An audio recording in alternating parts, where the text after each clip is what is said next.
For the past few years, Ricky Gervais, Stephen Merchant, and Karl Pilkington have been meeting regularly for a series of pointless conversations. This is one of them. Testing. Is that all right? Hello and welcome to the Ricky Gervais Show with me, Ricky Gervais, Stephen Merchant. Hello. And the little round-headed buffoon that is Karl Pilkington. All right.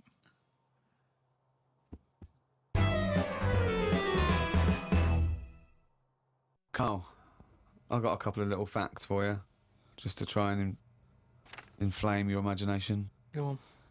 Sharks are immune to cancer. Are they? Yeah. So how have they found that out? Well, I don't know, but I've never heard of any fish having cancer though. I haven't heard of a cod being ill. So why are we focusing on that one?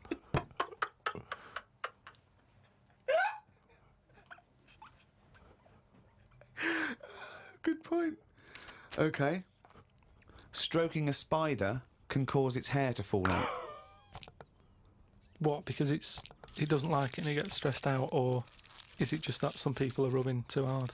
No, I don't think it's they're rubbing too hard. I think it's something to do with it. I mean, what sort of maniac is stroking a spider anyway? My mum did it once. Really? Yeah, not to a spider. Right. It was just a little bee. She'd been out, sunny day and that. Got the washing off the washing line. She was bringing it in. Little bee sat on the top of like the bed sheet or whatever it was. Yeah. And she's in the kitchen with it, and she goes, "Look at that little bee there." She started sort of stroking its head. It loved it. How did it make it clear that it loved it? Well, it wasn't struggling. It was just sat there like, because it must have been like a bit dozy. They get a bit dozy, don't they, in the heat and that. And it just stayed there on the sheet, and she sort of stroked its head for a bit. And she had to put it out. It didn't go out. It didn't try and escape. It was like, "You've had enough now." That was that. She sent it out. She loved all that. She loved little flies and stuff. And we had Harry the housefly. What? Harry the housefly. What do you mean? It's just a fly that always seems to knock about in one corner of the room. Right, it's the same fly, was it? Yeah, it was the same fly. Yeah. How do you know it was the same fly? So whenever she saw a fly, she went, "Oh, look, it's back." Well, we weren't letting him in. It's just that it stayed in. Karl, what makes you think it was a pet housefly as opposed to a different fly every day? Because it was always in the same place in the corner. But it could have been that something about that particular place that attracted flies rather than it was the same fly. Well, I'm never worried about it. It wasn't harming us. It just always hung about. But how do you know it was the same fly? How do you I don't recognise know. it? We weren't worried about it. It doesn't matter, does it? If like we're thinking another fly's getting a bit of free rent or something, just let it stay. I don't understand why. But why? No. Right, okay. You're in a house, right? There's flies, okay? Not flies, fly. Why do you think it was the same fly for all those years? Just because we haven't got loads of other flies. At no point was there a crossover period where there's two, and it's like, hang on a minute, he's trying it on here. That's what I mean. It was always just one on its own. And we just thought, leave it, it's all right. I don't know why are you suspicious? Why you always think someone's out to do you? No. I don't know why you assumed when you see a fly every now and again that it's exactly the same fly. It just In fact, was. that it's Harry. The one in our house was the same one. How do you know? Well, all right, I don't, but at no point did I feel suspicious. Speaking of flies, though, and that, they've got one, right? I was out with Ricky, right, and he was reading the paper. There was a story there about a fly that its eyesight was bad or something, and they've made it a pair of glasses, and it had a picture of a housefly wearing. Okay, this is incredible, Steve. Can I take over? Hang on, let me just need to finish a couple of questions for that. So there's a small fly, and they've made it a pair of glasses, Yeah. so that it can see better. Yeah. And your concern is what? Well, again, it's just that thing of we're looking after everything now, aren't we? Sorry, I've got to come in here, Steve. All right. I showed you the story. You saw it. It was a picture of a housefly with a pair of glasses on. Yeah. Right. It was about a one-sentence thing. It was about how far technology's come, Yeah, and a we're group helping of flies scientists out. using microscopy, right, and laser tools had as an exhibition, shown that they could make a pair of glasses smaller to fit on a hat. They'd put it on there and they'd taken a picture of it, and it's on display. At no point was it actually, because the fly had bad eyesight, the fly was presumably dead, it was purely an art installation or a show of technology. I thought you were going to say, Rick, that you'd drawn the glasses on there. Yeah. And he believed it, like, there's a bearded lady in this paper. No. My God, Tony Blair looks like Adolf Hitler. No. What do you think of that, though? But they did Well, it as an flies out. experiment. Yeah, but all things start as an But experiment. why would they make a pair of glasses for a fly? How would they know he had bad eyesight? How would they know it was the same fly? Bumping into stuff? I don't know. Bumping into stuff. It's just that thing, innit, of human nature is something's wrong with something, let's fix it. And they try and help people out all the time, don't they? When you know, we're always doing it. We're always trying to help people out instead of just going, you've been dealt a duff card. Cope with it.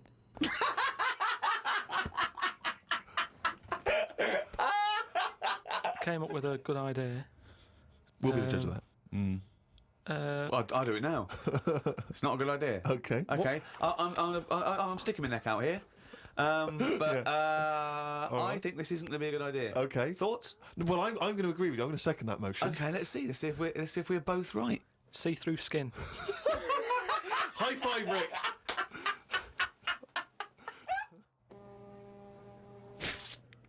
We've had a few emails about the old shows. People came into them late in the season.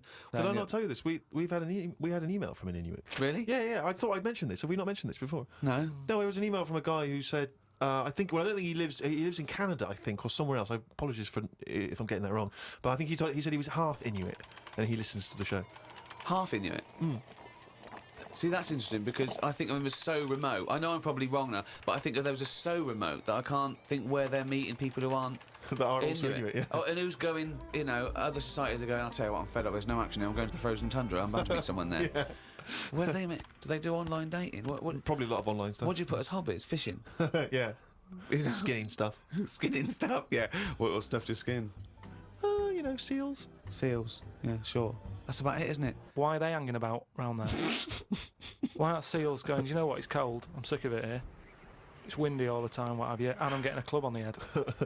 Do you know what I mean? Yeah. Because they're meant to be quite bright in terms of animals and that, aren't they? Yeah. So why are they knocking about them parts? I don't know. Say, like, if seals died out, right? Would that be a problem? We've done this. We've been through this before, Karl. Everything has a knock-on effect. Even a seal, that's sort of in between something already. It's between a fish and a dog, isn't it? I knew you were going to say dog. It's not between a fish and a dog. What do you think evolution does? Fish to I'll never dog. understand it. Maybe we What shouldn't do you talk mean about it. it's between a fish and a dog? I'm just saying it's. It was a perfectly evolved mammal that re-entered the water, I imagine, and then got streamlined. And I mean, it's between a fish and a dog. But why not have one and the other? Why not have, like, you've got a dog, you've got a fish. No, it's not Anything in the between a middle. fish and a dog. It's not between a fish and a dog. I don't know what between means. I don't know what... This is it again about saving everything all the time. What is it doing? What's it doing? Everyone's feeling sorry for him all the time. Save the seal and all that. What's it doing? Why are we saving it? Let's just ask that question. What's it doing? I don't know what to say. It's between a fish and a dog. Out of all the people in the world to have a chat with, do you know, what's his face? That German doctor. Which one? The guy that displays the human body? Guns Traven or something. All right, yeah. Well, I don't. Is he a proper doctor? Because it's just that it's always. I mean, I could cut a body up. I never see him sort of put it back together. Is anyone keeping an eye on him? Sort of going, well, who is he actually? I'm sure he is a proper doctor. I mean, he doesn't answer everything. Like, he doesn't say, I don't understand why the intestines have to be that long. I don't know why it just can't go from the throat to the belly, exit straight line down, out the arse. You must know. Well, no, because the way he dragged it out and it was like miles long. Yeah. Pointless. No, it's not pointless. Just have a straight. Do you know what I mean? Straight. What are you talking about? Again, the evolution sort of worked this out for us. It really works. I don't think you're going to improve on it. What I mean is that's probably that long because years ago they were eating dinosaur and that might have took a lot of indigestion or something. I don't know how chewy it was. It might have been quite fatty. dinosaur meat, and it needs to go through all that. Now we're eating like yogurt, so I mean, we don't need anything that is doing that much work anymore. All the food is mashed up. Auntie Nora, right? All her food is mashed. Right, she doesn't have to chew anymore. She's got teeth, but she doesn't need them, and that's how. She's got teeth, but she don't need them. No, but that's how we're she could moving have her on. intestines removed then. Well, no, but this is That what would I'm sort saying. our other problem, wouldn't it? We're changing everything all the time, aren't we? I mean, there's some fella who was looking at on the internet, identical twins, right? They were sort of sick of looking like each other, so they were like, "What can we do?" Right? And one of the twins said, "You have my arm," right? And he had his arm taken off and stuck on his twin, so his twin's got like 3 arms. No, it's not true. It's on the website. No, it's not true. What, for a laugh? They were born, so they did that for a laugh. just like- what doctor's doing this then? Well, they're old enough to sort of say, "This is what we want." And No. Doctors don't go, well, if he wants another arm, and I'll take it. They don't. Doctors don't do that. What sort of practice is this doctor going around and go? Dr. Jekyll. I mean, Karl, think of what you're saying. but we've- where would he have stopped? Can you put his head on my knee? It's up to you. No, but, Sign this. If you sign this, you give my consent. but we, it isn't. What do you think these doctors are doing? Just to do as they're told. They don't do as they're told. They do if someone wants it, and twins sort of it can get you down, can't it? Being a twin, because it's like Sorry, what would this solve though? I thought you said he gave one of them a bigger nose or a beard or 2 front teeth to make him look different, right? Not. I'll tell you what we could do. Go on. Would you like 1 arm? Go on. What are you thinking? Well, me 3, you 1. Therefore, not twins. Novelty. I mean, you are a mental man. But they can do it now, can't they? There's no sort of there's no line drawn anymore. They don't go, "You're crazy. We're not going to do that." Yeah, in Saw 2, not in the real world. No, they but- don't do things like All this. right, there's another bloke, right? I don't know the sort of full ins and outs of it, Go on, you surprised me. but what he asked for, something happened to his tackle. Right? It's penis. Yeah, right. So he was at the doctor's, and they were like, "Oh, what can you do for me? It's a bit embarrassing. I've got nothing down there." Right. So they were like looking at it, going, "Yeah." Doctor, I don't know if he started like rubbing his chin with his finger or something. Looked down. He's thinking, got an idea. You've got a lot of fingers. How many of them do you use? The patient's like, "Yeah, I see what you're thinking." They cut off one of his fingers, sewn that on to where his tackle is. He's happy. Well, that's different, though, isn't it?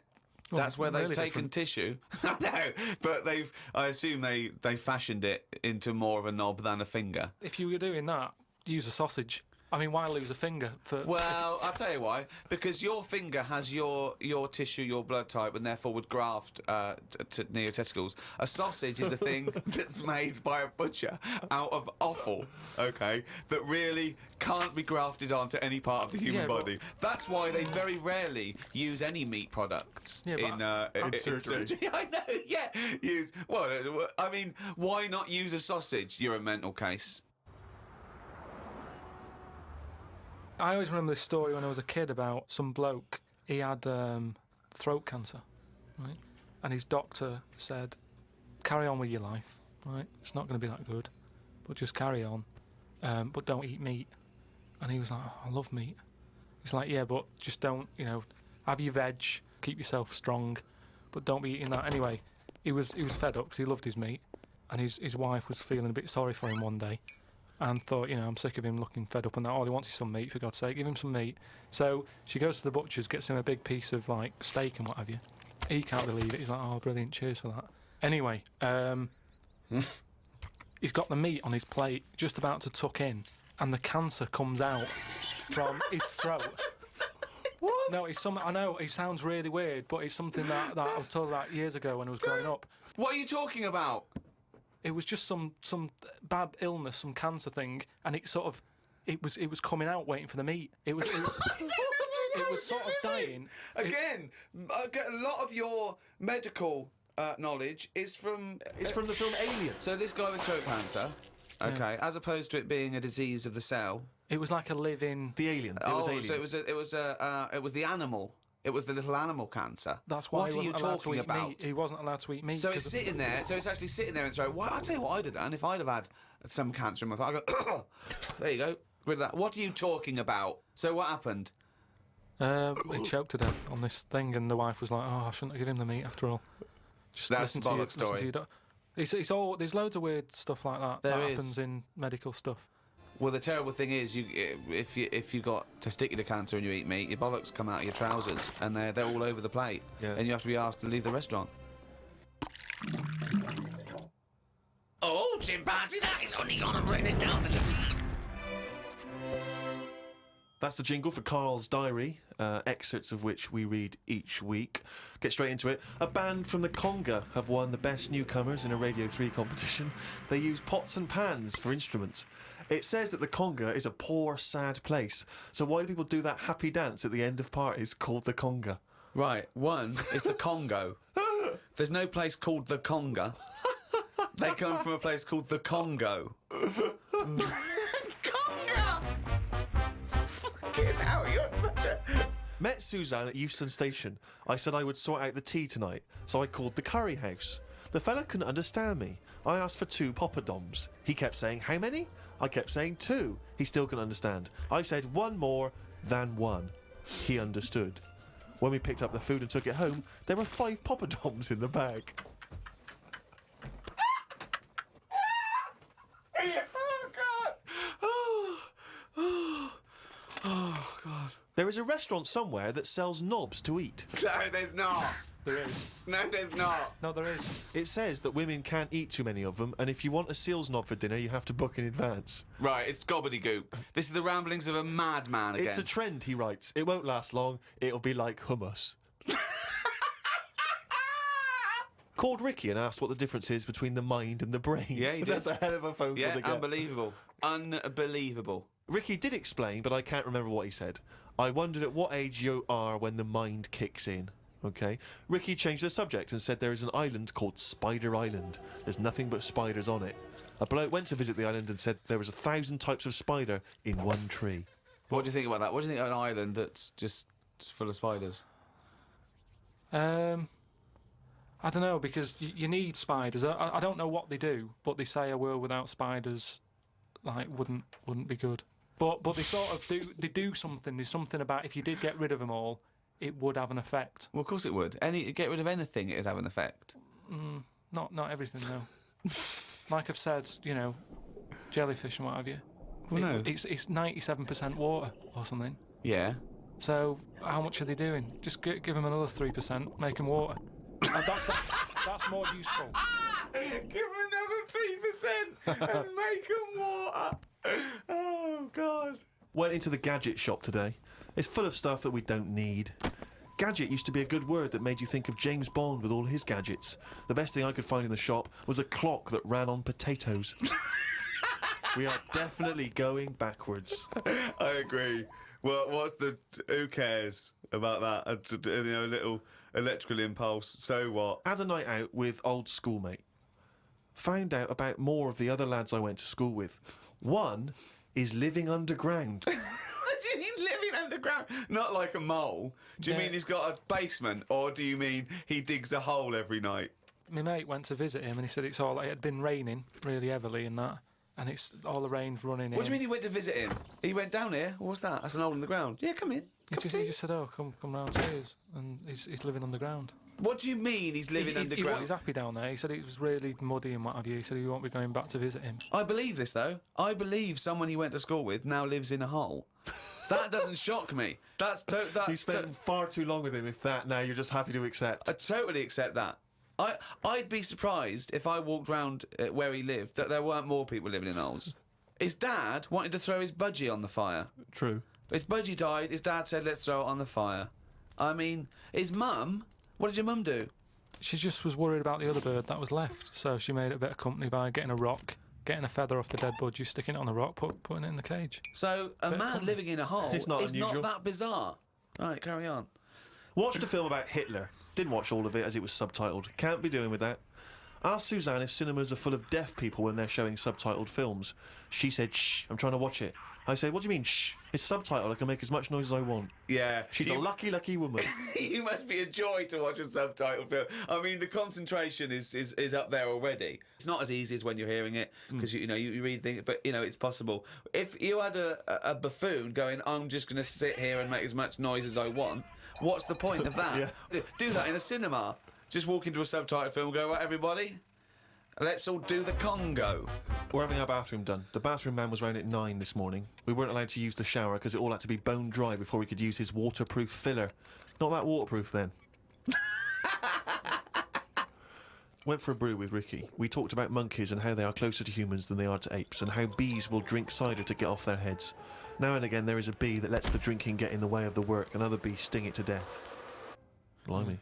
Yeah, well, there are bees. They love a drink, and they will drink pure alcohol. They love getting off it, and they fall down and they're drunk, right?